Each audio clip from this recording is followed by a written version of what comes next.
Pinasinayaan ang bagong tayong water facility project sa Barangay Divisoria, Aurora, Isabela. Ang proyektong ito ay programa ng Rotary Club of Kawayan na naglalayong makapaghatid ng malinis at ligtas na tubig para sa mga mag-aaral ng Divisoria Elementary School at sa mga residente ng nabanggit na barangay. Ang itinayong water facility ay isang deep well na mayroong submersible pump, washing station at water tank kung saan umabot sa 40 meters ang lalim ng lupa na hinukay bago tuluyang naabot ang water reserve na nagsusupply ng malinis at ligtas na tubig. Ang nabanggit na proyekto ay ang siyang pinakamalaking water project na naitayo ng Rotary Club of Kawayan ngayong taon. Ngayong may malinis ng water source ang mga residente, hindi na nila kinakailangan pang magtungo sa town proper upang makakuha lamang ng malinis na tubig na maaaring inumin. Samantala, dinaluhan ng mga miyembro ng Rotary Club of Kawayan at ni Municipal Mayor Joseph Cristan Niñowi kasama ang iba pang opisyales ang inaugurasyon ng water facility. Idol, parang bumibilis ba ang pagtanda?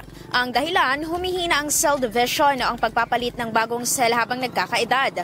Natutuyo ang balat dahil sa paghina ng elasticity. Para mapigilan ito, mag-DTX 500 na. May antioxidants at vitamins, polyphenols at flavonoids na pumipigil sa collagen degradation. Sikreto sa pagiging young-looking mo. Para maging healthy, mag-DTX 500 palagi. Para sa IFM News, ako si Idol Zaira Kuntapay. Idol! IFM News.